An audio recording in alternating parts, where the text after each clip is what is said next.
Well, no real standard is there for the ideal profile. And we all know very attractive faces that have a variety of nasal shapes and profiles. And so there is probably a range of what's appropriate.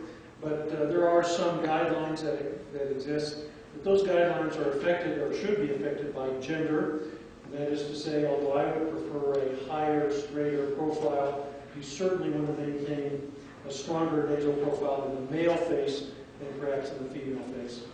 Differences of ethnicity, and my practice probably reflects that of you, that in today's world we see a wide variety of ethnic backgrounds and so on here, and so one needs to take that into account.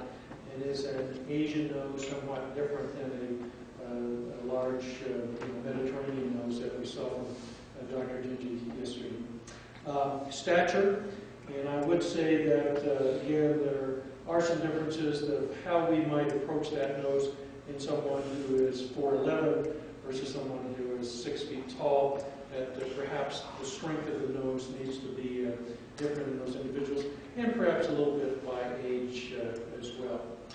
Factors that contribute are these, and so when we analyze the nose from top to bottom, there are a number of areas that we look at about what makes that nasal profile appropriate in that patient, and it's related to tip projection, to even the chin projection, and so on here. So again, my mentor, Gene Tardy, again says it very nicely, and I like what he says here, that high, strong, relatively straight profile tends to give us our highest degree of appropriate appearance. You've heard of that so-called rule of thirds, wherein the aesthetic face, typically the upper third, middle third, and lower third are about the same, and we balance the nose to do our best to fit in with that from that profile dorsal look. The nasal frontal junction, or nasal frontal angle, or radius region, by and large, needs to be not too deep, and if it is, we can fill that in with the radius graph. We would like to have an acceptable angle that tends to be about 125 degrees. But these are things we can adapt. I think it's somewhat more different if this radius area, this nasal frontal junction is too high. You can try to remove soft tissue. I think that's more of a challenge to do. But actually, more and more, we are doing these radius graphs, as I'll show you. Tip projection, we've heard individuals already this week talk about how they do that, but I think a good rule of thumb is the Richard Good technique from Stanford here, where basically a projection is C to B. That should be a little over half of the distance of A to B, and that fits relatively well, particularly with female noses, but from a variety of ethnic backgrounds, and that usually gives us a pretty attractive nose. I think you have significant control over the nasolabial angle, and so we would like that in the typical female nose to be somewhat more obtuse, a more acute angle, closer to a 90-degree angle might be acceptable in the male. But there are a number of techniques that we can use to change tip rotation and position. You've seen a number of those at the courses, and we have quite a bit of control of that, and it's part of what we should be analyzing. And just remember, you want to analyze the patient in terms of the rest of the profile, not just the nose, chin projection in particular, and that weak chin tends to give a more projecting appearance to the nose, and we may want to augment the chin to make sure all of this falls into appropriate alignment here. And so for me, the goals are some of these that we have listed here. It basically gets to a relatively strong, relatively straight appearing profile or dorsum, and with the tip projection and so on related to that. So let's talk about here my thoughts if we're going to lower the nasal dorsum.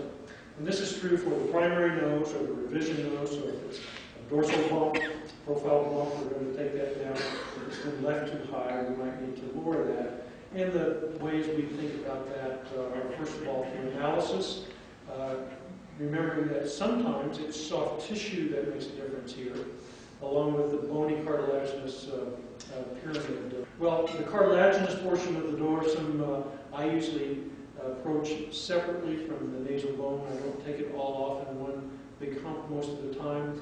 I like to have direct vision, so you can do it endonasally or through open rhinoplasty. And what I usually do is in retrograde fashion with a 15 blade is begin to, in incremental layers, begin to lower that cartilage. And so I'll take off an incremental strip, see how it looks, take another until I get that super tip, that cartilaginous portion where it's just right. So we will take the hump down if it's large with osteotome. If it's a small dorsal bony hump, I'll use rasping only. But I think you're much more accurate with the osteotome if it's a significant size. And remember, as you are taking down that bony dorsum, you are creating that open roof. And so, as I'm going to mention here, that means it requires and necessitates an osteotomy also. Most of the time, there is less bone than cartilage. You create that open roof. And remember also, as I'm saying here, to exit above the radix. So your osteotomy to go all the way up into the frontal bone, it comes out somewhere above that area. So it's this sort of appearance, and this dotted line should not be going up into this direction in most patients. Also, based on soft tissue again, that because of the soft tissue being different in certain areas here, and often you are leaving a little bit of elevation here so that once you accommodate for the soft tissue, it gives you a straighter look. So following that profile dorsal reduction, remember it needs to be smooth, and as we have suggested, the thinner the skin, the more we need to do that. We use those spreader grafts that we keep discussing, particularly if the upper laterals have been divided away from the septum. Remember, you need to do your dorsal smoothing and rasping before you do osteotomy so that you don't have those flail segments. Remember, the radix and nasal frontal angle can be helpful so that we don't have to lower the profile too much. Open roof needs to be closed. And again, as suggested, we will sometimes help ourselves in those thin skin patients with temporalis fascia or alloderm or perichondrium sometimes is available. All right, so those are noses that are too high, either primary nose or revision nose, and we need to lower them. How about augmenting the nose? We know already, as we discussed, I'm going to say use autogenous material and to avoid putting alloplastic materials in. But again, I kind of think of this as dorsal grafts or radix grafts are the two in terms of profile that we use. Onlay, these are not architectural materials. We may also be using guide struts and so on. You know my arguments about allografts. Septum is a great donor site if it's available. The concha is a great spare parts area there, as we suggested. And in many years, even leaving that anhelical fold intact, there's a significant amount of cartilage that we can use.